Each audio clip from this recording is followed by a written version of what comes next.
The most extreme form of bereavement is parental bereavement, and I know firsthand of this pain after losing my baby girl Millie at only 6 days old, with no indication of complication prior to her birth.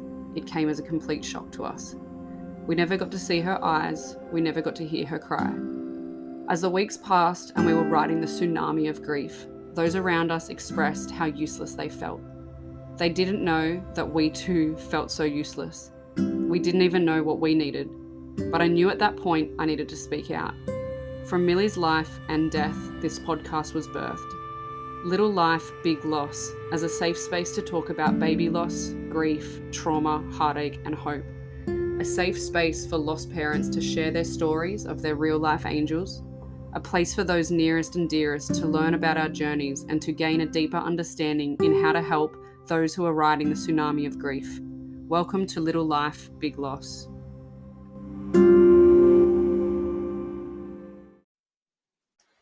Hello, and welcome to, I don't even know what episode we're up to, so I'm just going to stop saying numbers now.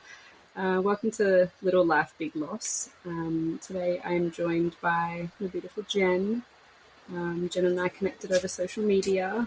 I know a little bit of her story. I don't know a lot, as always, but I'm super honoured to have you on, and thank you. I know we had Jen booked in, and then we postponed for a little bit, and so now she's ready to share her story. So again, I really don't take it for granted. I feel like I'm going to cry already. Just seeing people's faces on the other side of the screen, I just want to jump through there and hug you. But thank you so much for being with us today. And let's get into it. So my first question is always, the day we lose our baby. Gosh, I am emotional today. The day we lose our baby, we change forever as a person. And I want to know, who was Jen before she experienced baby loss? What was your life like before baby loss?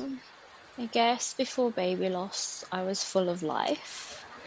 I was really bubbly, loved hanging out with friends and family. And I guess I was someone who would just constantly say yes. I've really found it hard to say no. But I guess since Amelia died, it's quite hard to kind of navigate life now. And I feel like a part of me died when she died, as cliche as that sounds, but I don't feel like myself anymore. But in saying that, I am now someone who can easily say no. I'm learning to kind of put boundaries. I'm learning to protect my space. It's so important. Yeah. It's been a difficult ride, and it continues to be. And what date did you lose Amelia? So she died on the 2nd of September this year. So it's been exactly, she would have been 3 months exactly yesterday. So yesterday was a hard day too. It feels just like yesterday. And I feel like the more, because we're still trying to celebrate her monthly milestones, and try to kind of develop new traditions to just honor and celebrate her.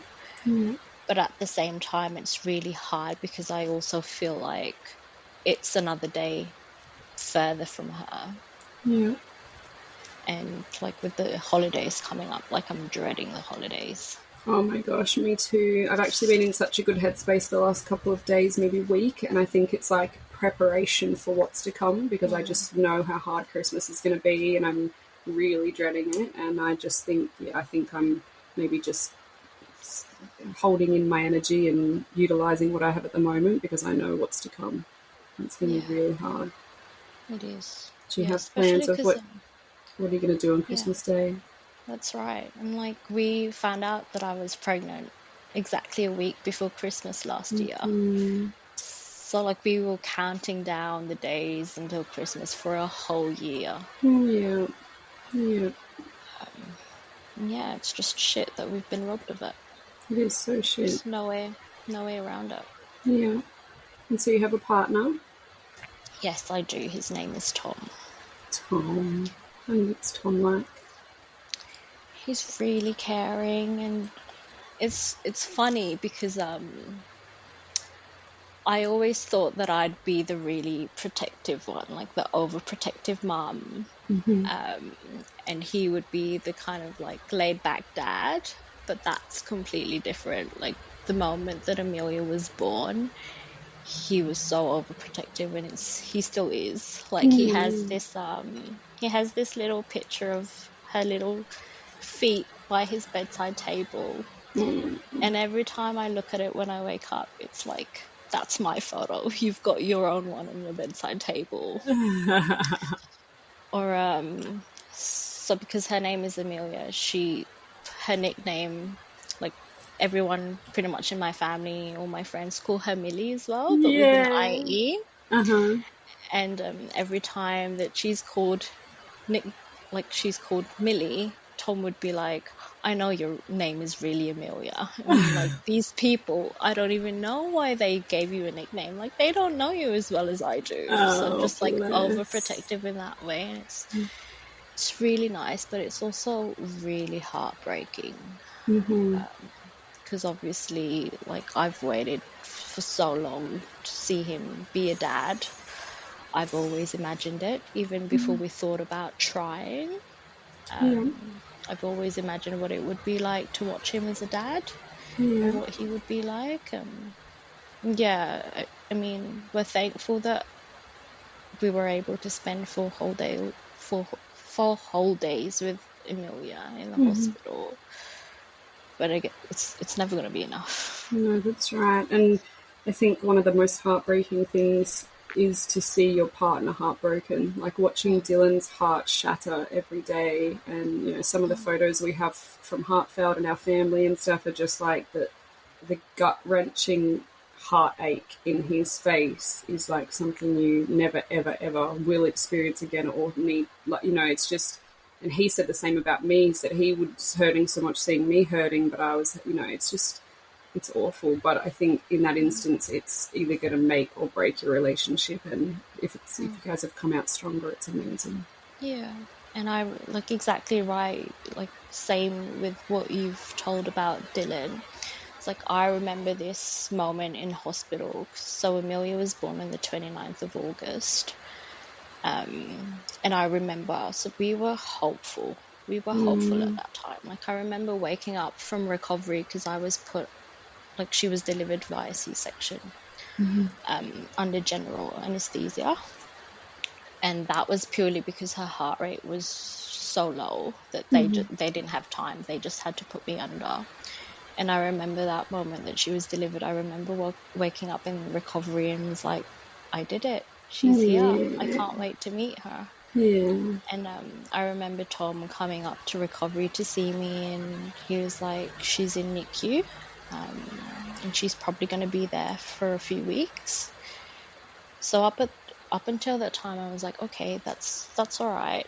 Like whatever it is that happened while I was in labor, when she was delivered, we'll get through it. Eventually, So you had gone into spontaneous labor. Like, what was your pregnancy like leading up to this point? So pregnancy for me was a bit rough the whole time because I was actually diagnosed with hyperemesis in my first trimester. So it was non-stop vomiting up until the time that we presented to hospital. And I was 41 weeks and 5 days pregnant when Amelia was born. And we weren't even supposed to, like, nothing was planned. Like we were only meant to go to the hospital for my second routine checkup, given that I was over 41 weeks. So they wanted to monitor me kind of more than usual. And then I remember that day, as soon as we left the house that morning, my contractions started to kind of pick up. And by the time we got to the hospital around lunchtime, that was it. It was getting intense, to the point where my midwife was like, we're going to admit you to the birth unit. You're not going to go home. And I was part of like the caseload midwife at my hospital. So I had the same midwife all throughout pregnancy. Okay. Yeah.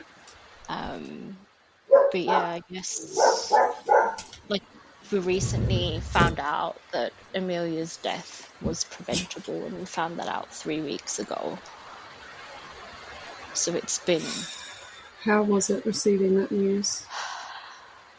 really hard. I mean, there's no words to describe it really. Like, you'd think that the worst thing to ever happen, like the worst thing that could possibly happen is your daughter or your baby dying. Didn't think it could get any worse than that. Yeah. And to And find out knowing, it could have been prevented. yeah, and like that whole time up until the point that we found out, because this was only 3 weeks ago. So up until that point, we thought that we received the best possible care that we could have. Like, that we thought that they did everything they could possibly do for Amelia to keep her safe. Couldn't fault the NICU team. But when we found out that it was preventable, so it turns out that she was in fetal distress for 4.5 hours. Oh my word. I wasn't seen by a doctor that whole time. We were just kind of kept in the dark. Like, we were told that I was laboring beautifully, that everything was okay. The only time that we thought things went wrong was when her heart rate suddenly dropped to 60. But then when we read the report, it seemed that her heart rate had already dropped the moment that we were admitted to the birth unit. Like, her heart rate was like 100. Yeah. And her baseline is like 140, 150. And I had like a portable CTG monitoring on me, because I was obviously trying to labor in the birth ball. For a couple of hours, I was laboring under the hot shower just to get me through the pain of contractions. Yeah. And that whole time, the midwife was always in and out of the room. She was rarely there with us, because all the CTG monitoring that they were using, the portable ones, were all flat. None of them are fully charged. Oh, you're kidding me. And then with the report, we found out that there was a lot of like, so within hospitals they obviously have statewide guidelines and local procedures, and one of those procedures is the clinical emergency response system, which is color-coded for a reason. And it's basically when anything on the observations, whether that's the fetal heart rate, breaches the yellow zone, then that is considered a clinical, like there's a need for a clinical review by a doctor to take place within half an hour. And if there's no doctor that comes in within half an hour, that then escalates to like a rapid response, and everyone else gets notified, from like down to the NICU team, clinical nurse educators, and like the consultants. None of that was done. For 4.5 hours. 4.5 hours. And why? Were they not tracking it? Did they not? Did somebody it seemed like they were just trying to pin Amelia's low heart rate down to the CTG monitoring not working. Whoa. To this day, none of us can understand why they didn't call for a doctor. Like, they were circling the fact that her low heart rate had breached the yellow zone. And then there's the thing they call repetitive decelerations, which is when her heart rate would go down on and off. But yeah, I wasn't seen by a doctor. And even like after her heart rate was already slow, and it was 100 at like 3 p.m, probably before that even. And she wasn't taken out until 6:50 p.m. So like that whole time, she was struggling so hard. And yeah, it's been really hard, because like I have a history of anxiety and panic attacks. And when I do get panic attacks, and like it hasn't really happened that much, but on the occasions that it does happen, like I find it hard to breathe. And when I do, I just kind of imagine what it would have been like for her. Like, she was so healthy. Like, she was such a healthy baby. She was, like, so active. Like, even the night before she was born, she was, like, dancing in my belly. She just kept moving. And yeah, so she died from stage 3 hypoxic ischemic encephalopathy, which basically means that she was deprived of oxygen. So there wasn't any... She had restricted blood flow to the brain. And by the time they did her MRI, so she had an MRI done on the Friday. Yeah. So the 29th was... So she was born on the 29th. Which was what, the Tuesday? August. Yeah. And then on that Friday, so on the day after she was born. So 4.5 hours later, they've realized, like, did they rush you out? At one point, did the doctor come in? Hours. Yeah. So what happened was, the report showed that she was already in distress for 4.5 hours. And then there was a point in time that evening that I disconnected myself because I needed to go to the toilet. So I disconnected the CTG monitoring. And then the midwife came back and was like... So she decided to put me on the wide monitoring rather than use the portable one, which wasn't reliable to start with. And then she saw that Amelia's heart rate was 60. Fuck. And it wasn't recovering. It wasn't going back to her baseline. It just stayed at 60. And the fucked up thing was, rather than calling for, like, the emergency button... She pressed the assist button, which is like the same bell that you would press in hospital if you need, like, a blanket. So there was like a few more minutes where time had lapsed. And then they eventually called, like, a code critical and rushed me to theatres and decided that, you know what, we just have to take her out. And yeah, the day after, I remember Tom planning on visiting Amelia down at NICU. And he was intending to stay and visit for like half an hour. But after just like 2 minutes, he was back in the room. And like, I can't even describe the way he looked. That's when he said that she had minimal brain activity. So, like, that was the point where, like, all our hopes just gone. And then, yeah, so that Friday, she was taken down for an MRI, and she didn't even need to be put under because she wasn't moving at all. Like, she was really floppy. And I remember when we were waiting for her to have her MRI done, one of the consultants at the hospital did like a full head to toe assessment on her, and she was like really floppy. She wasn't responding to any like painful stimuli. She had no gag reflex. Oh, neither did Millie. Yeah. I remember when I was laying in my bed when we were in NICU when I first came out of recovery, and I remember they kept putting a wooden paddle pop stick type thing, like an ice cream stick, in her throat, and I remember that so vividly. But at the time, I like didn't realize how bad that was. Do you know what I mean? But I knew it was happening, and I remember the doctor just saying, "You have a really sick baby," and I was like, "Okay," like, you know, you still think, "Okay, well, what does that mean?" Like, but yeah, so Millie had no gag reflex either. And like when she had her MRI done, I remember like Tom and I were pulled aside into this like little room in the NICU, and the neurologist who had reviewed Amelia's MRI results pretty much said, you know what, like, it's actually one of the worst MRIs that we've ever seen. And we were told that it was just her brainstem that was working.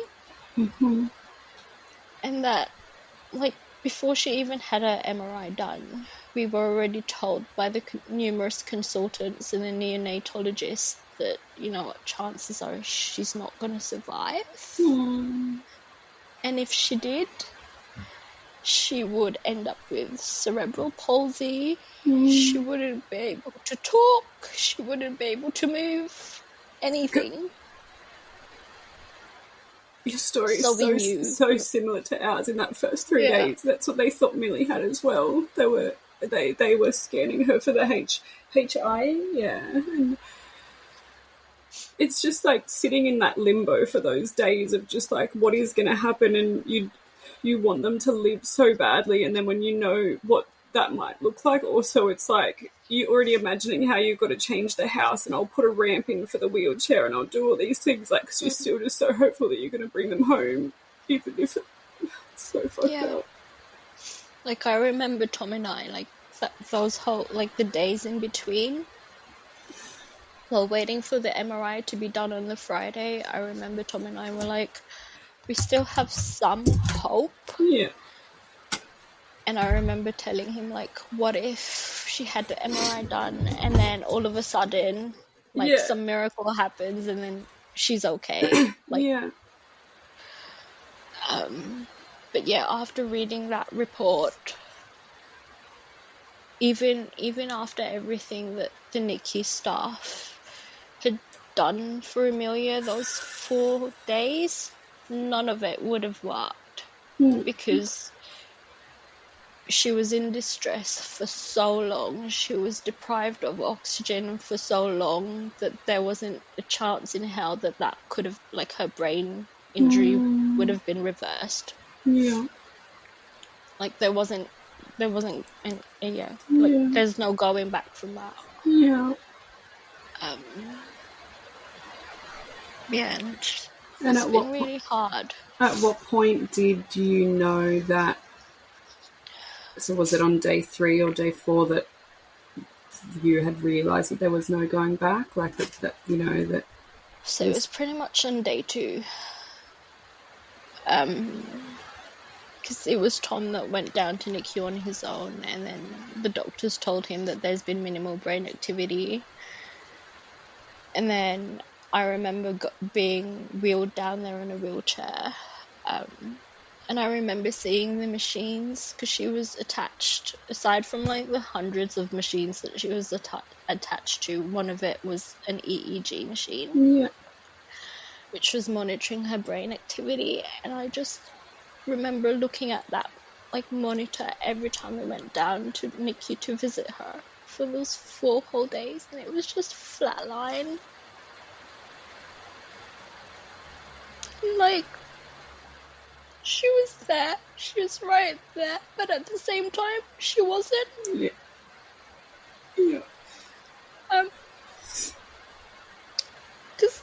And then we were able to get, like, skin-to-skin contact. And I remember just, like, all the NICU nurses trying to navigate her with her ventilator, like, all the tubes. And I remember just, like, nothing there. Like, I had to, like, get her hands to, like, hug me, because she couldn't do it. Like, we didn't get to see her eyes open. We didn't get to hear her cries. We didn't get to see her yawn. Like, we have, like, a video of her ultrasounds where she was, like, so active and kicking and hiding her face behind her little hands, and we didn't get to see any of it. It's not fair. And, like, we should have. Like, all they needed to do was to call a doctor. Like, it's not that hard. You think it's the most basic thing. And if it's because they thought that the machines weren't reliable, then use a different fucking machine. Exactly. Like, because I managed to get all my notes in Amelia's notes. And this was only, like, 2 days ago. And Tom and I read it again. It's, like, hundreds and hundreds of pages, because I was like, I want my notes. from Did you the have time to that see, I was pregnant. So we've asked for, oh, that's a good idea. So we've asked for ours, but we have to have a meeting with them to go over them face-to-face first. Did you have to do that? You have the right to request all your medical records. Okay.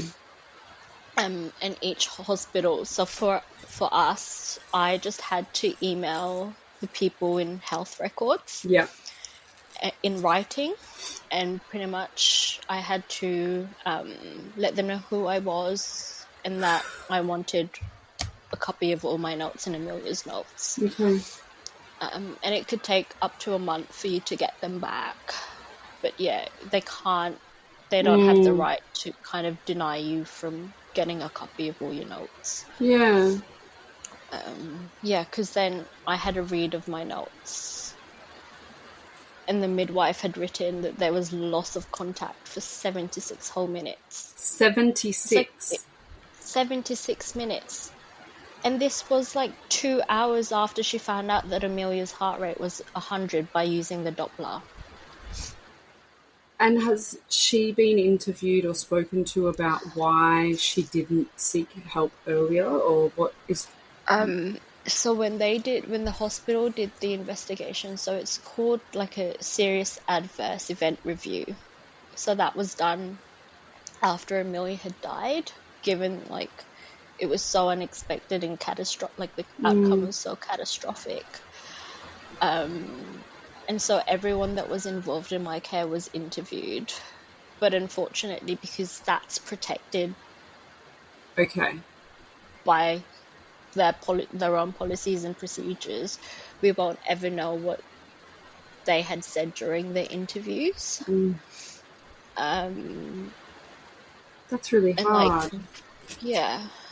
And there's also an open disclosure that takes place after the findings, and Tom and I attended that with like the head of department and like one of the exec for newborn and women's health care at the hospital. And we just felt so invalidated. Like they dismissed all our concerns and just pretty much tried to make it sound like they did everything they could. When they didn't. Like, yeah.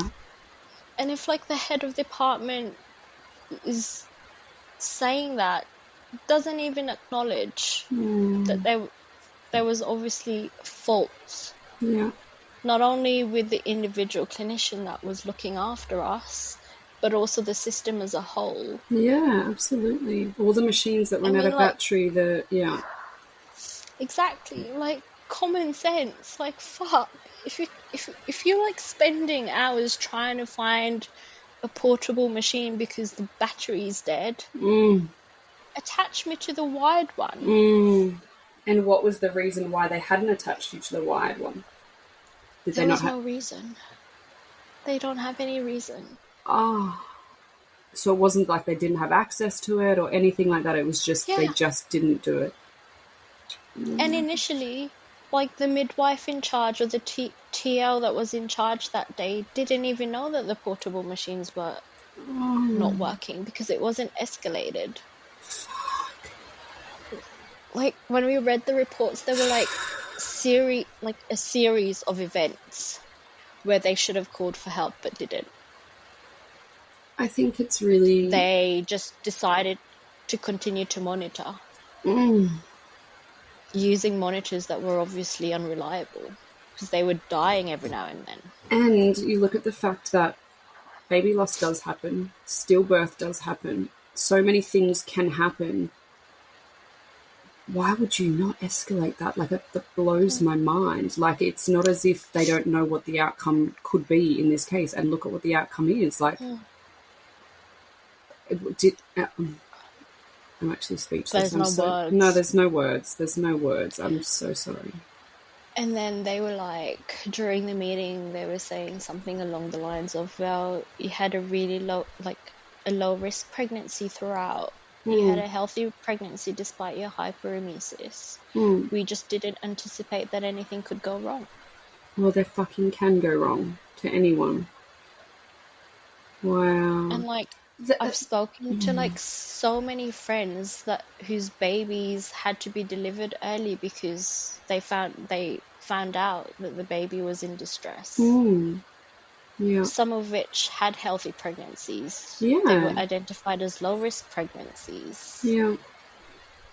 I was just listening to Crystal's podcast while I was driving just then, and hers was, you know, she was at 40 weeks or so. She was a day after her due date, and nothing wrong the entire pregnancy. Everything was perfect. She was similar to, she didn't have the same midwife the whole way. She had the one where you just have whatever midwives because she was quote unquote low risk. But it doesn't mean that, I understand the difference between high risk and low risk, but it doesn't mean that nothing can go wrong. You know, anything can go wrong in spontaneous labour. Or look at mine. Mine was a planned cesarean and something still went wrong. Like it's a baby's life at the end of the day, and there's no safe time or safe space. Like, how are they not, like, was she overworked?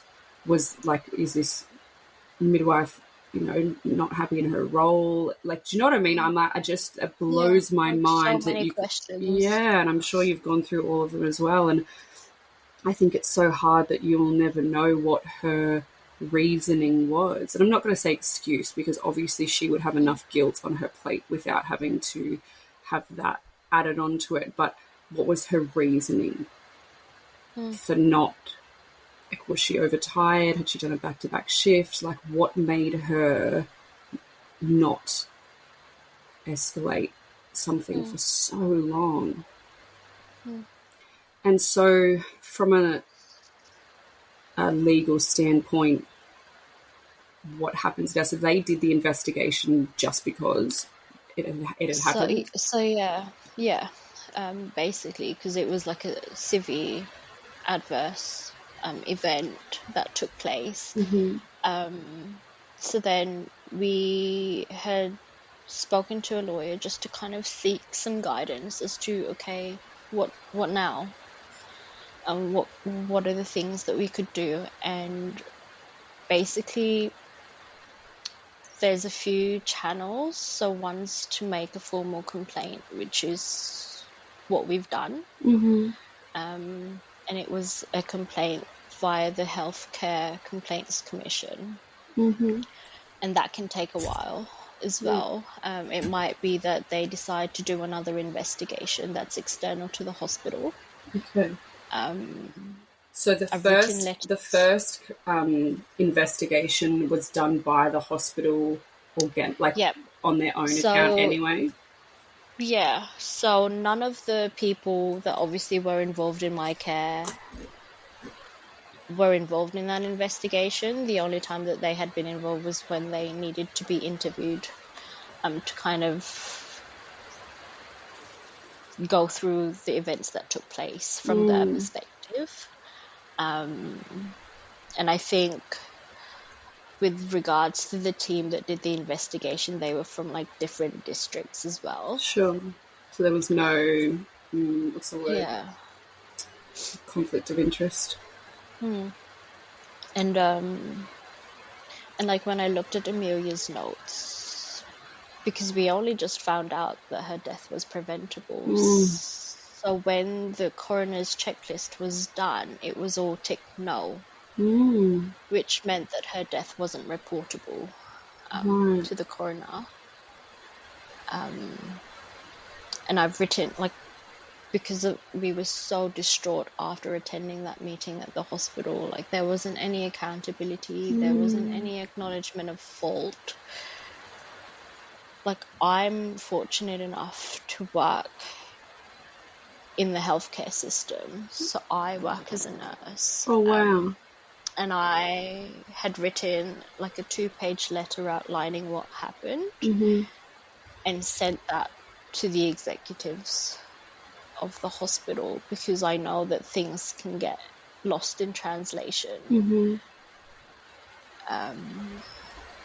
And yeah, we're just waiting to hear back. I think we're due to meet with the general manager of the hospital as well, just to kind of explain how things have been going and what our concerns are, given that we weren't heard the first time around. Absolutely. And the fact that they had it in writing that it could have been preventable and yet still denied it or didn't take accountability. Okay. And like the wording as well with the reports, it was like, this should have been done, but it wasn't. Like, why wasn't it done? Yeah. Like, it cost us our daughter's life. Yeah. And no compensation or anything will ever make that okay. And so fighting for, because I know that I've spoken to some mums who are like, I just don't have it in me to fight, and that's fine. Like, no one has to fight for this, but I think for the sake of your child's rights, and, she deserves that. And so I think what you're doing is amazing. And, like, I wake up every day and it's like, it's not right. Like, I'm struggling to function. Like, I'm still not back at work. I don't know when I'm back at work, if I could even go back to work and work for the same health district. Totally. And like, I've been waking up every morning and I'm just like, this isn't right. Like, this midwife's probably still getting up every morning, going to work, looking after a lot, like 20 other pregnant women. It's part of her caseload. And it scares the shit out of me. Yeah. That the same thing could happen. Yeah.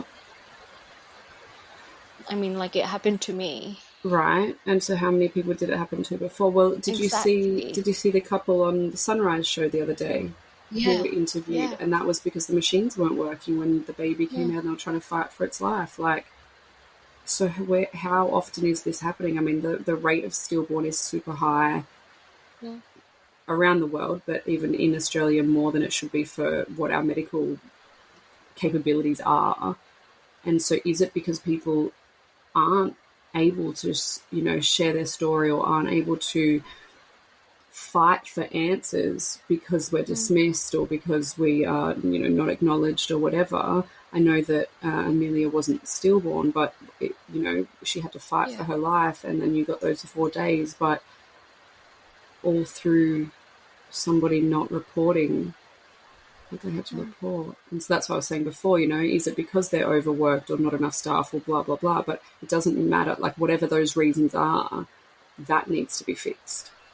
And at the end of the day, those policies and guidelines that exist for a reason. They exist so you can save lives. Oh, I can't believe it. And yeah, the recommendations from the findings was like to incorporate a flowchart for like midwives that are team leaders, and I'm just like, what? So they don't. So they're not supposed. Is that because they don't know what to do in the scenario? She didn't know what to do next. It's like they were saying how they recommend a flowchart when you when there's like an abnormal CTG trace. And I'm just like, these things should already be implemented to begin with. And like, I used to work as a clinical nurse educator, so between the flags and all those procedures are something that I would educate new staff on. And from personal experience, there comes a time when staff will just stop looking at the flowcharts. Yeah. Like, that's not going to help. Yeah. And then when I suggested like incorporating more practical sessions for not just midwives but all staff, of like recognizing like a deteriorating patient, recognizing when to ask for help when you see an abnormal CTG trace, or when there's like, how would you confirm fetal distress rather than just relying on CTG? Yeah. I was going to say, don't they already have that in place? Like, isn't that already what, once the heart rate gets to this, or once it gets to the code yellow, I think you said, or something like that? Like, aren't those things in place for that reason? She just didn't do them. She didn't do them. It's like, so what what is a flowchart going to do? Fuck. Like, you've already got the guidelines, you've already got the policies, they're color-coded. Even someone who doesn't work in health, like Tom, when he looked at that, he was like, it's pretty simple to me. When it breaches a yellow zone, you call a doctor for a review. And so did they acknowledge anything in regards to the portable machines not having battery, or why they would be using, like, was she a new midwife? Was she a student? Was it like, She's not a new midwife. She's been practicing for like 6 years. I'm just and she's a senior midwife. I'm literally mind blown. I'm just like, you know, we put our faith in the medical system for this reason, you know, and well, there's so much I could say about it, like, what, you know, people like, and I'm so passionate about I'm so passionate about hospitals and doctors and nurses, I really am, and I'm, you know, I've never been one to want a home birth or anything like that, but it's like, wow, you had all of your faith in this one woman to bring your baby into this world, and yeah. Like, we had all the resources available to us. It was like right there. Were you open to a cesarean? If she had said when baby's heart rate first dropped, we've got to take you in for an emergency Caesar, you would have done, yeah. And like my birth preference, so my preference was to have a water birth.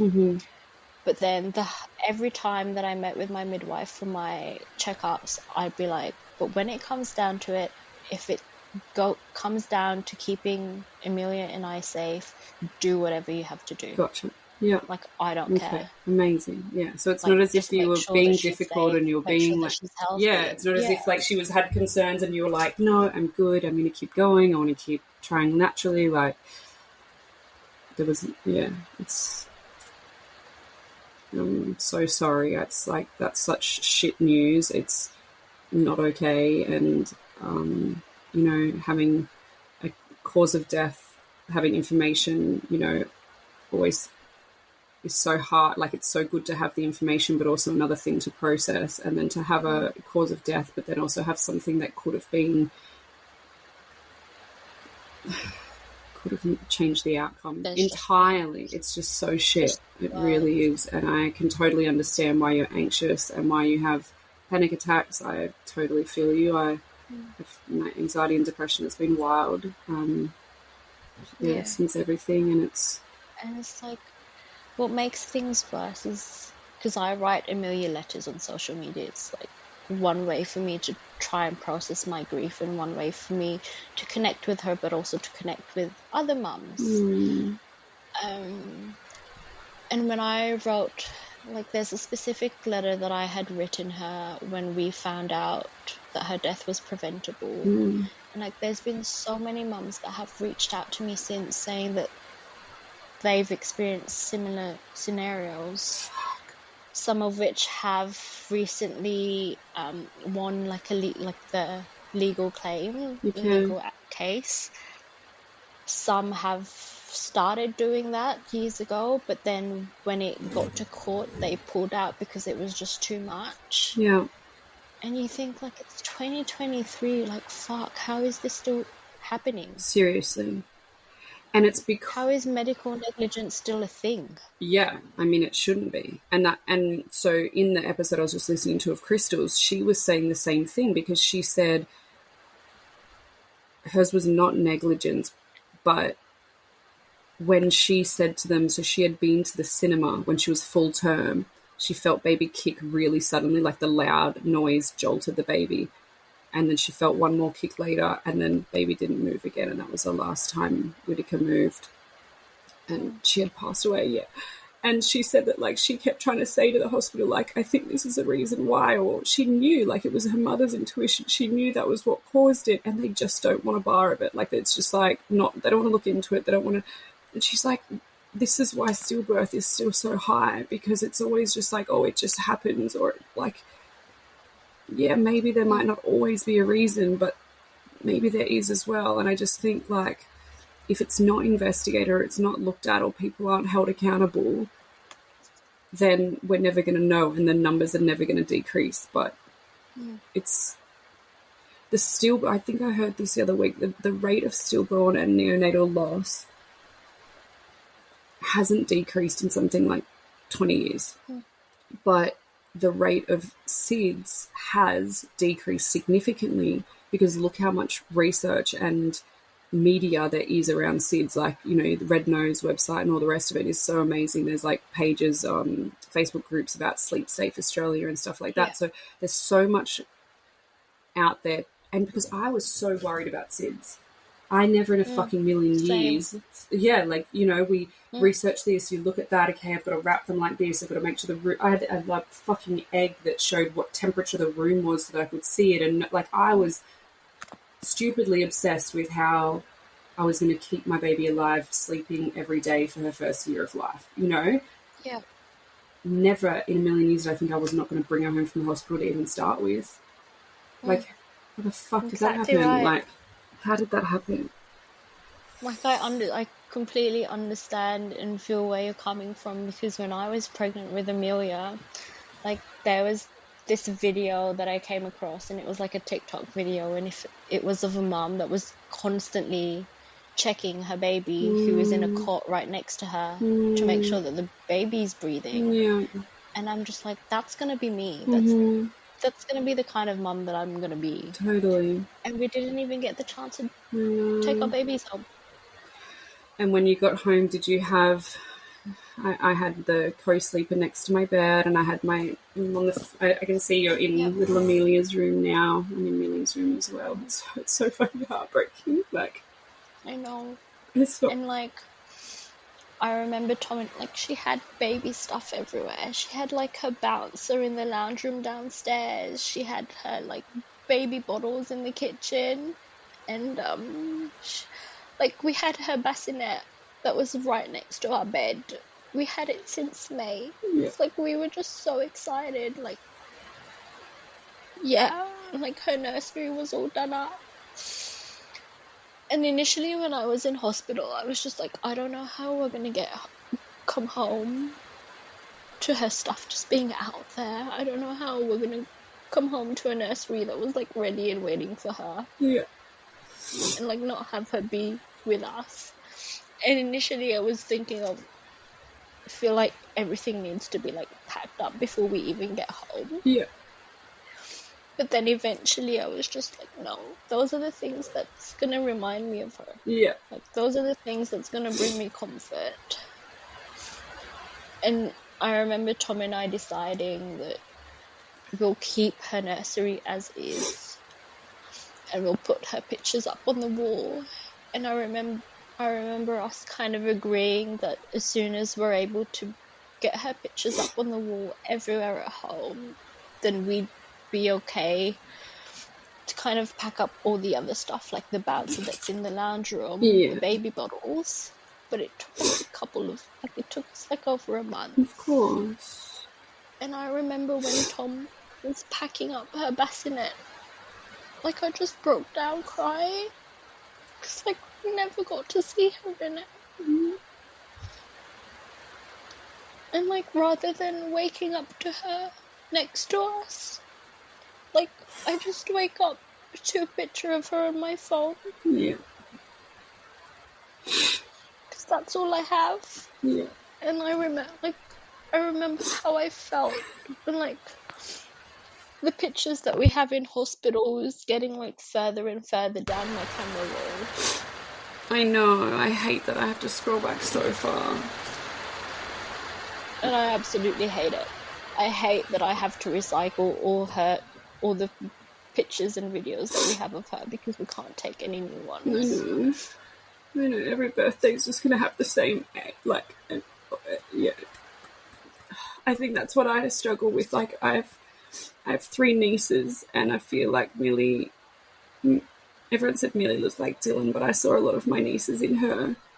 And when my nieces came up to visit and we told them that Millie wasn't coming home, or that she had already passed, and I just, like, seeing my sister with them, they were, like, 10, they're 10, 12, and 14, and just seeing my sister with them, like, knowing what Millie would look like as she got older, and knowing that I'm never going to see her at that age, like, it's like, I was even driving the other day and, like, my sister said something about her daughter calling her, and I thought, fuck, I'm never going to see, like, Millie Rose come up on my screen. My daughter's never going to call me, or, like, oh, it's just so fucked up. Like, we're never going to hear the words mum being uttered by our babies. It's not fair. Like, we're never going to get any drawings from them. No. It's just, yeah. Like, how are you supposed to keep going? Yeah.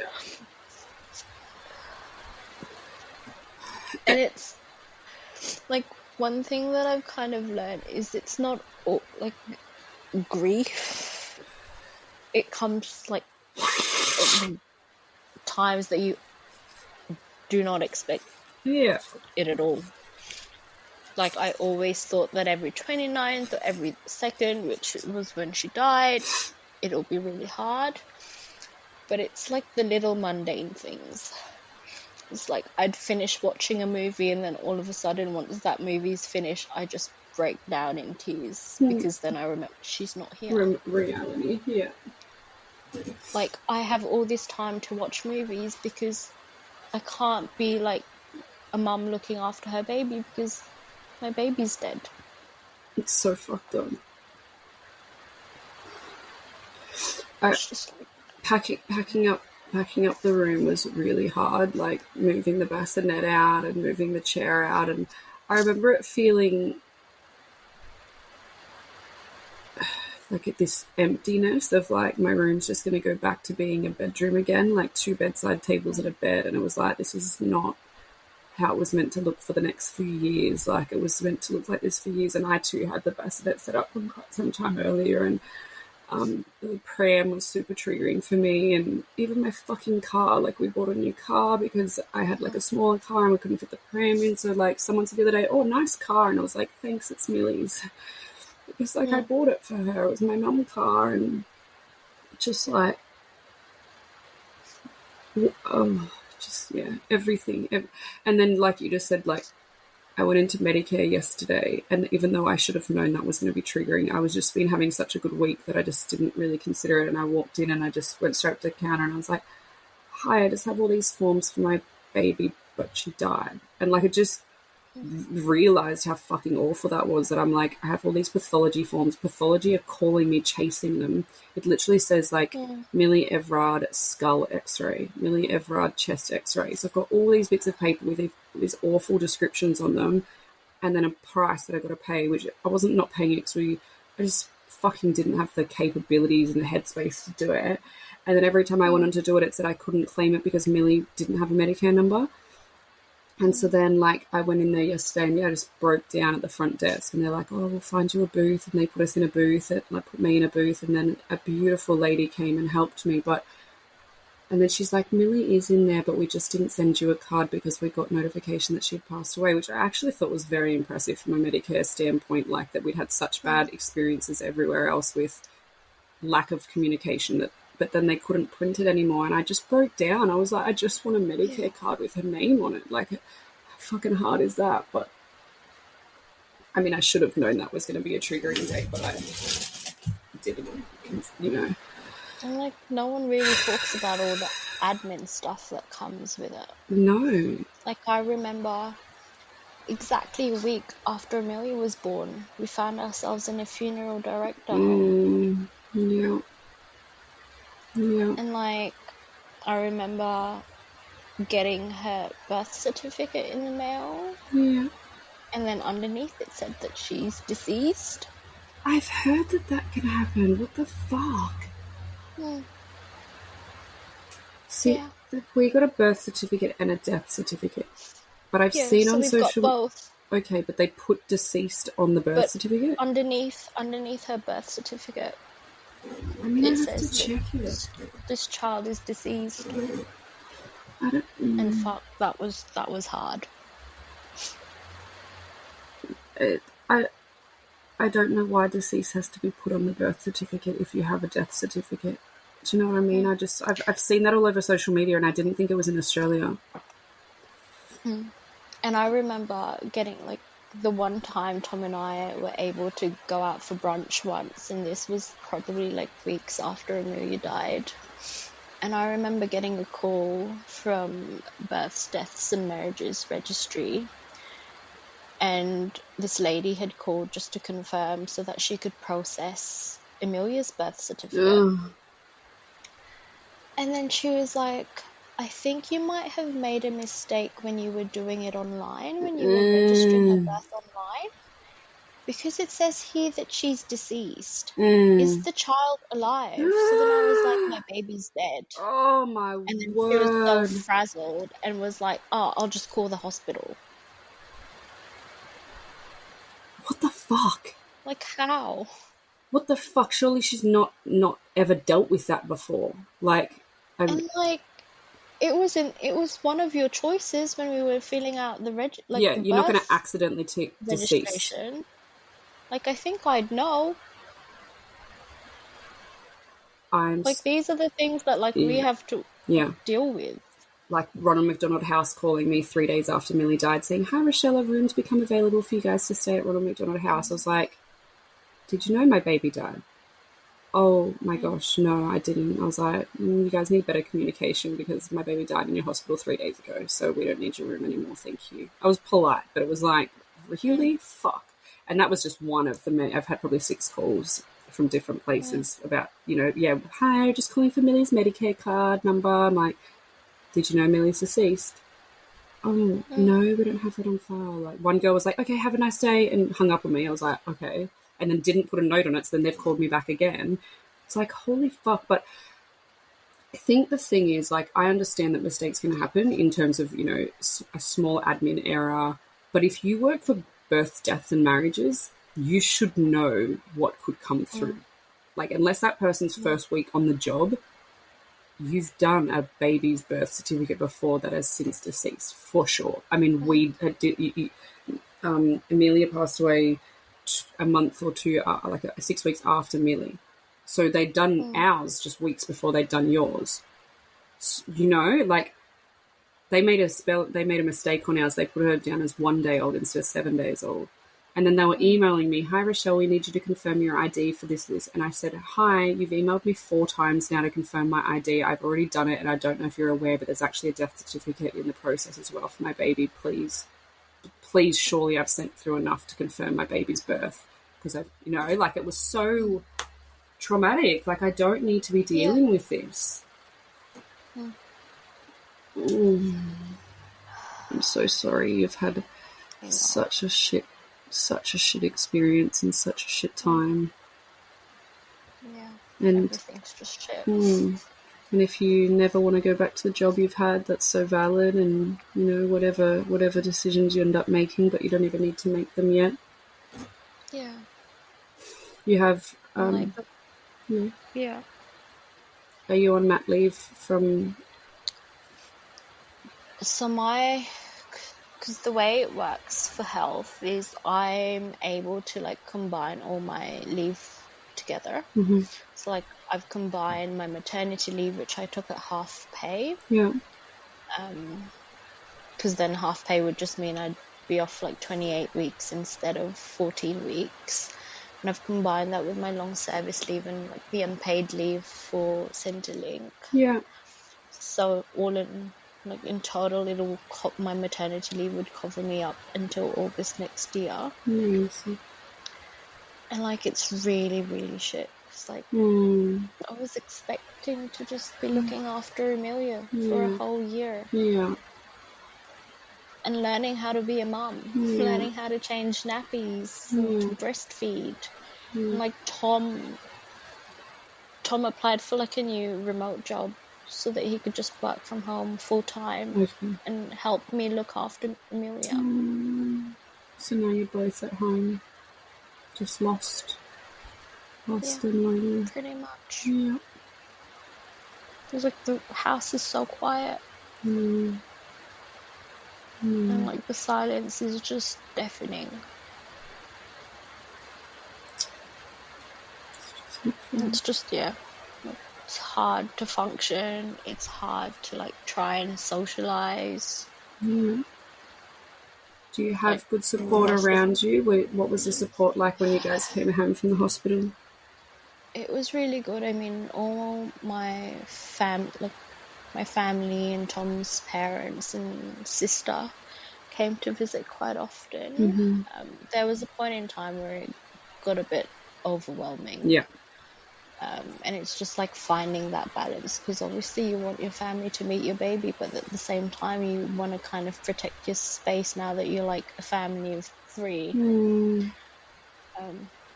And I feel like I've had a few regrets, mainly around that, in terms of we should have like protected our space a bit more, in that we should have had more time with just the 3 of us. After she had passed away? After she had died? Yeah. And even when she was in hospital. Yeah. Because like I remember feeling a bit distant initially. Yeah. Like I was just in shock.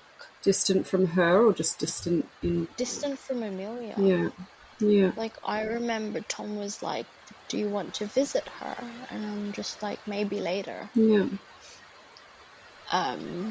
And I remember when she died and then we got discharged from hospital the day after, I was just like, fuck, like all that time gone. Yeah. I can totally hear where you're coming from, because I was the same and I had a lot of guilt about that. I've said to everyone, Dylan spent more time downstairs with Millie than what I did, but you also have to remember that we had just had cesareans, and we'd also just had extremely traumatic cesareans, and you know, we were in shock. And I do wish I spent more time with her, for sure. Even after she passed away, we left after an hour, and I wish I stayed forever. Like, I look back at photos now and I was so scared at the time. Like, I just was like, I can't. Dylan was the same. He was like, I've got to go. And then we'd be like, we'll try and bath her, or we'll do something. And yeah, I do wish I spent more time downstairs, but you're also told by the nurses and stuff with great care that, you know, you need a rest, and you need, you know, like the biggest thing is, and that was amazing from their part, like giving me permission to rest was good. It is what I needed. And I did get to go down and see her a lot, but yeah, I definitely spent a lot of time down there. And I remember being in the shower, like once we were discharged from hospital, like the first shower I took out of hospital, I remember just bleeding. And I remember like my breast milk just going down the drain. I'm just like, fuck, how? Like, how is this my life? Yeah. And so how much time did you spend with her once she passed away? She died on Saturday. She had her MRI on the Friday, and we decided to remove her from her ventilator that same day, just because we just didn't want her to suffer any more than she already had. And like, she was such a little fighter. It's like, even after being in distress and being neglected for 4.5 hours, she managed to stay with us for 4 whole days, and even after we took off her ventilator, she stayed with us for 24 hours. Oh, wow. And I remember being, like, Tom and I spent the whole night, we didn't sleep at all with her in the overnight room at NICU. And I remember we were just, like, so tired and so exhausted. We hadn't slept in days. And I remember we were like, how about we try doing like a night shift, like what parents would do, like take it in turns. And I remember Tom had like a small nap, but we were like, we don't know when she's gonna go. No, that's right. And we want to be with her. Absolutely. For that moment. So we ended up just being awake for it all. And she died at 8:54 p.m. on the Saturday. And like, I remember she was turning like purple from head to toe every couple of minutes, and then she'd stop breathing, and then Tom and I would be like, I think this is it. And then she'd like scare us and breathe again and gasp for air. But Yeah, I remember when it was truly happening, because then she turned white and she got really cold. And yeah, we had like the heartfelt photography done on the Saturday morning. Yeah. Or Sunday morning even. It was Father's Day. Oh, well, it's so she was born on my husband's birthday. Amelia was born on the 29th of the 8th, which is Dylan's birthday. And so you telling me the dates was just like somewhat triggering, because I just had always planned on what I would do for Dylan's birthday from Millie, and that the following Sunday was Father's Day. And I just thought, how fucked is this? You know, like we lost her in July, and then by August and September, he's not getting to celebrate his birthday with her, nor Father's Day. I got him a ring with her ashes in it for Father's Day. What the fuck? Like, we spent Tom's first ever Father's Day taking pictures with our dead baby. That's fucked up. And to make things worse, I remember picking her up from her cot. Like, she was like solid. She was so cold. She was rock hard. And I remember changing her little outfit for the photos. And they didn't remove the mortuary tag on her chest. Oh, you're fucking kidding me.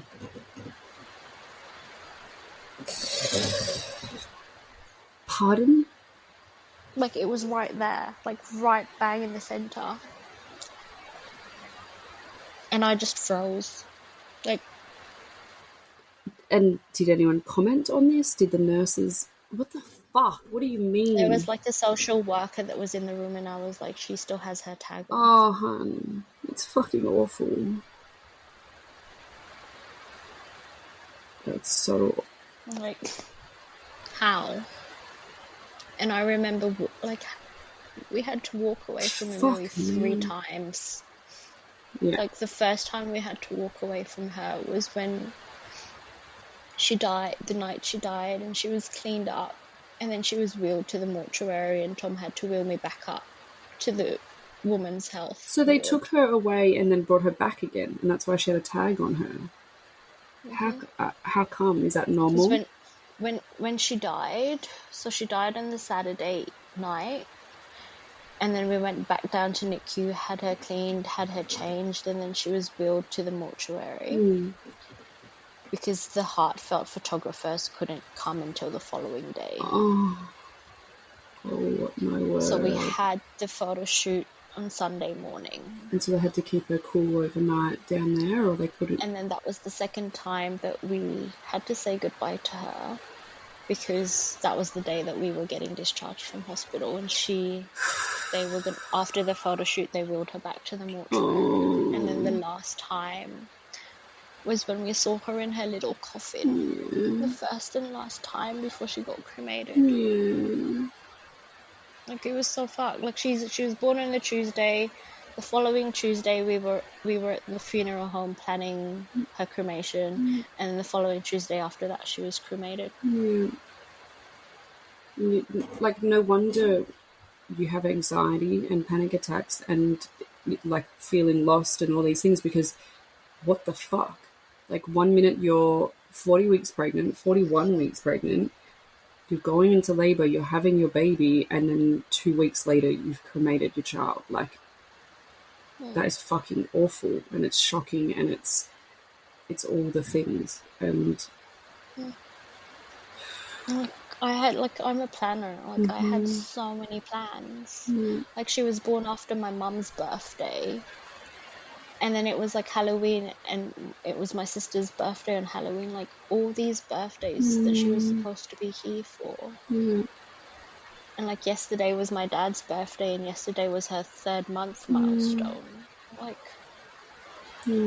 how do you get through the days knowing that she's never coming back? So hard. There's an Instagram page called One Night Closer. And I actually love the thought of that. So every day is just one day closer to seeing them again. And so it's like, I don't know if you believe, but I just believe in heaven, because I just can't wait to get there and see her. And, there's little things over social media saying, imagine the day you walk into heaven and hearing Mummy for the first time. Yeah, I remember the first few days I was just like, I used to be scared of dying. Right? I'm not scared of dying anymore either. Like, literally, if the world was to end today, I'd be happy. Yeah, I get that. I had this beautiful vision the other day. I was waiting to go in for my egg pickup for IVF, and they were going to put me under the general anaesthetic. And I've never thought of this before. For a split second, I thought, oh, what if I died on the table? And I imagined myself being in heaven with Millie looking down, and Dylan would be sad, right? He'd be devastated, but we'd be like, we're okay, we're up here, like, you know, like, and it was like this beautiful vision of she is okay, she is happy, and she's having a field, you know, a dance party in flower fields up there, or, you know, but I just had this, I was like, I am not scared of death anymore either, and it's kind of a beautiful gift, you know, to be able to just have no fear now. I mean, fuck, lots of fears, to be fair, but not be scared of, lots of fucking fears. And so... It's never going to end. No, I know. And so, do you guys have plans to bring siblings in for Amelia, or it's just not even something that you've thought about? I mean, we do, but obviously we'd have to wait like 12 to 18 months. But even then, like, just the thought of, you know, like, if we're lucky enough to have that time come down the track, there's not going to be a toddler running around excited to see their baby sibling. And like every milestone that baby's going to have, you're also going to be thinking about, fuck, Amelia didn't even get to reach 5 days old. But yeah, it's just, everything's just a struggle at the moment. Are you being supported by like counselling or psychology or anything like that? Yeah, so we were initially referred to Red Nose, but Tom and I prefer like a face-to-face counselling session, and it was just quite far from home, like where the office is based, because it's based somewhere in the city. But we've been getting supports from Bears of Hope. Like, they've been amazing. Good. That's really So we've good. been attending regular face-to-face sessions because it's just a 20-minute drive from home. Yeah. And we've tried out attending like our first parent group. Okay. They have them through Bears of Hope, or? Yeah, they do. So they do like a monthly parent support group. That's amazing. And with the one-on-one sessions, is there a cost to that, or? Not at all. It's all free. Wow. It's completely free, and it's not just limited to like bereaved parents. It's also for friends and families that are affected by the loss. Really? That's really good. I didn't know that. Cost. Yeah. Yeah, they've been amazing. And like, I remember the counsellor that we saw, she was like, there's no time limit with this at all. And she told me that she had like a mum that came back after 5 years to do counselling sessions, because that was the point where her baby would have started school. Wow. And she just couldn't cope, so she went back for a counselling session 5 years later. That's such a good thing to know. Like, again, you wouldn't think of that. Yeah. The triggers. And do you have friends that have babies that would have been Amelia's age, or? Yeah, so I've got like 2 close friends. One had her baby 6 months before Amelia was born, and then the other just had her baby recently. Because Amelia was the middle. Yeah, and I think that's what's going to be hard. Besties. Yeah, like I just went and had coffee with my girlfriends this morning, and I love seeing their babies, and I had cuddles with them and stuff. But I think, like, as you've just said that, then it's kind of triggered a thought in my mind of like, when they start school, it'll be, like oh shit, you know, like. It's almost like when you've got friends around you that have babies of the same age, you can kind of see the milestones through them, which... Yeah, exactly. Like when they turn 1 next year, you'd be like, wonder what Amelia would have looked like. Like what personality traits she would have gotten from me and what personality traits she would have gotten from Tom. That's what Dylan always talks about. We're never going to know. Yeah, he always says, I wonder what her personality would have been like. And I had never thought of that. I always, I think it's beautiful that he's thought of that. But it's so fucked up. Like, I never know him, but I like to use my imagination a fair bit. Yeah. I think it's also hard, like, all your pregnancy I said to the imagining girls, what they would be like. Yeah, I said to the girls today, like, whatever around their babies, I don't get sad because I never could imagine Millie in that space because she was so unwell. Like, you know, when I see their beautiful little thriving, healthy babies, which I'm so stoked for them, like, I just love on them and I'm there for them because it's such a blessing and we never know what's around the corner and we don't know, you know, what anything's going to look like for any of us. So it doesn't make me sad, like, it really doesn't. It obviously did in the beginning, but now I'm just like, Millie was too sick to be here and, you know. Yeah, I had the same thought until I found out that she should have been here. Yeah, of course. And that's just that. So it's just completely switched. That's a whole other element of fucked upness. It's like really hard to process. And so what is next steps for you guys? You're waiting to hear from the general manager? Yeah, we're waiting to hear back from her to confirm when she'd be available to meet with us. I think we're also waiting for a phone call from the secretary who I had included in my email. And we're waiting for the outcome for the HCCC, which is the formal complaint. Because, obviously no amount of money is going to bring Amelia back. Of course. But one of the things that the lawyer had spoken about was obviously going through the compensation route. Yeah. And if that was the case, the medical negligence would be so easy to prove, but it's the proving psychological injury, because that's the only form of claim that we would be eligible for. Not the negligence part? Why? Like, you have to prove psychological injury. So you have, like, Tom and I would have to have a recognizable psychiatric disorder in order for us to be able to make a claim. Fuck me. Like, that's mind blowing. Like, we're psychologically fucked. Let me assure you. Like, how do I have to prove that? Like, that's right. And like, I remember the lawyer was like, you have two options. I can either open a file for you guys now and we can start looking into it, or you can come back in like 6 to 12 months time when more time has passed. And she was like, unfortunately, if we get you like assessed by a psychiatrist right at this point, chances are they're just going to pin it down to normal grief responses and you wouldn't be able to claim anything. So you have to still be losing your mind in 12 months' time and not be functioning as a human to have a leg to stand on. Yep. That's fucked up.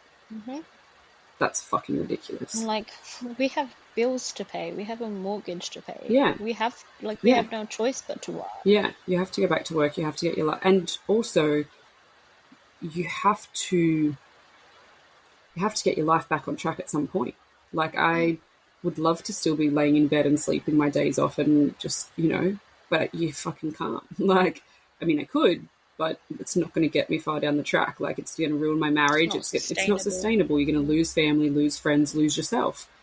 And so you have to show up, you know, most days to do all the things. You know, my mat leave ran out. I had to go back to work. I don't have a choice. And so that's a really fucked up. And yes, it is right now is your normal grief response because it's a valid grief response. You know, you've been through trauma, your baby died, and it could have been prevented. 100% you are entitled to whatever compensation there is out there. And like you said, none of it's going to bring Amelia back, but I think fighting for her and I think fighting for your rights and her rights is only valid. And just fighting for all the other mums out there. So that it doesn't happen again. Holy fuck, like every morning I'm just like, I think of all the mums that are vulnerable. Because like in my role, I work with vulnerable families who have children 0 to 5. Wow. And I'm just like, what about them? What if they were in my situation and they can't advocate for themselves? Absolutely. Like, they won't know how to fight. And you're amazing. Because they can't navigate the healthcare system. Like, you're amazing with your words and the way you speak and the way you write. I've seen, like, your letters on social media and, you know, just even the way you've spoken today. It's been, you know, so well-spoken and so educated, and I think that's amazing. And so I think use that knowledge. Like you're saying, you know, people might experience this that don't have the capabilities or the strength to fight for it. And so, you know, you need to be that voice for them. I think. And I think that's what's, like, to be honest, that's, aside from the fact that I'm fighting for Amelia, that's what's keeping me going. That's what's getting me out of bed. Yeah. And still escalating and just finding people, like, up top who have, like, the power to change things. Good for you. To just listen. Good for you. Because there's just so many mums out there. Like, we won't know. No, we'll never know the multitude of it. But I think the biggest thing is we'll also never know the power of what we're doing. I know that sharing so much of Millie online, yes, I'm getting all the trolls and all the bullshit, but I also am getting loads of amazing messages. The podcast is powerful. What you're doing is powerful, and we'll never know the full magnitude of that. But I think first thing first, if it's getting you out of bed and it's giving you purpose, then tick. Yeah. Do you know what I mean? Like, that's what you need to do. Just put your power into something that gives you purpose, and you know, that's the most important part, but then everything that's going to come from that as well. So and like, never in my life did I think I'd be doing, like, guesting in a podcast.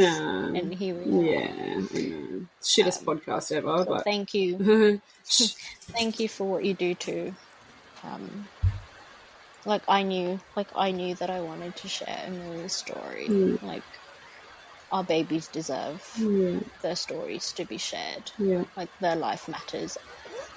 Like, they're not here physically with us anymore, but, like, it's podcasts like this, and it's, like, stories that are shared that, makes everyone that's experienced any type of losses, makes them feel less alone and isolated. Yeah, definitely. I get so many messages and emails, and I think I've actually cried so much this past week that I felt like I was crying today, and the tears are coming out. Like, I'm just like, it's like, but I love it so much because then I get a message from someone, hey, I just listened to Amelia's mum's podcast, and I feel so heard. I feel so seen. I feel less alone. Like, and I just love that. And I just feel like what you've shared today is super powerful, and I think it's going to help a lot of people either to just find a safe space that they too have experienced it, or they might find strength from what you're doing, that they're like, hey, I need to do the same. Because I think that's where the power is going to come from, in terms of making sure this shit doesn't keep happening, making sure there's better fucking machines in hospitals, making sure that people don't follow a flowchart but just need to do, there's the code, let's fucking call it. Like, that's not okay. And I think it's, like, about empowering women as well. Not just women, but also dads. Like, we don't get taught this shit in childbirth classes. No. Like, we wouldn't know when to call for help because we're trusting the health professionals to know what to do. Everything's just so fluffy at those classes, hey? Yeah. Yep. It's like, I remember when we attended the parenting classes, they just breezed through the cesarean section just so they could include it. Yeah. We had a whole day for it, a night. So ours was 5 nights, but they just said, oh, if you're not having a cesarean, then you don't need to come to next week. So I went to the planned cesarean one, and then also if you're having a cesarean, you're not having a vaginal birth, you don't need to come to that one. So you didn't even have to attend it. But it's like, well, what if you went into natural labour before the cesarean, or what if you ended up with a cesarean after the vaginal birth? Like, I just think they should all be not compulsory, but like. Yeah, I went to both because I was like, I'm just a nerd and I want to know everything. So I went to both, and then I was like, oh wait, I knew everything that I'd heard anyway. So I had all of the basic knowledge, but there was nothing above basic.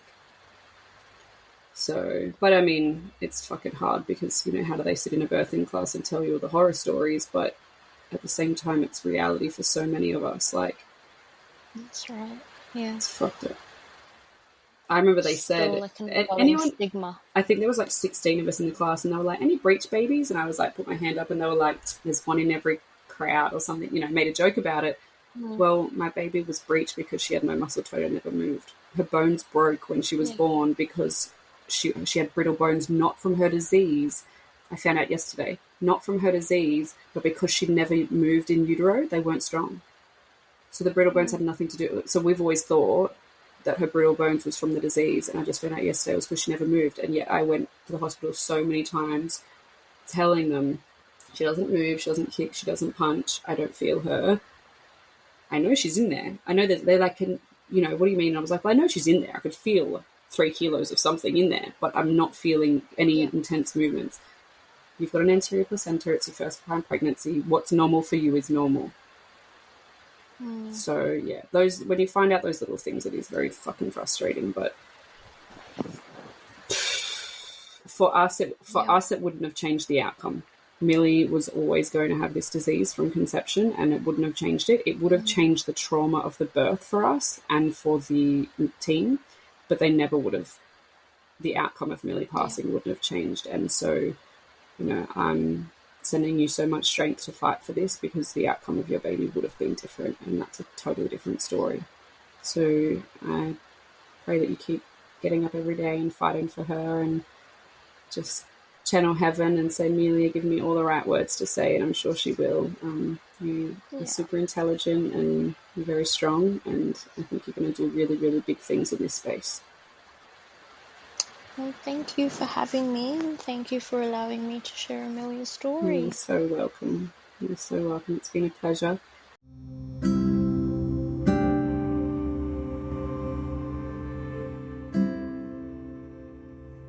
Thank you for listening to Little Life, Big Loss. If you are here because you've experienced baby loss recently or a long time ago, I'm so sorry. I know this pain will never go away. My heart breaks with you. This is a pain no one ever expects to endure. Or maybe you are listening because you have just found out your baby is unwell in utero, and now you have some really hard-hitting decisions to make. I am, again, so sorry.